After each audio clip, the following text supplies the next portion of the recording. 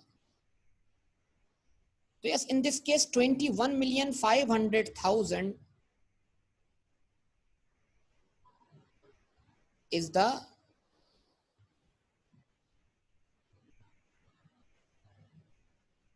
value of donation.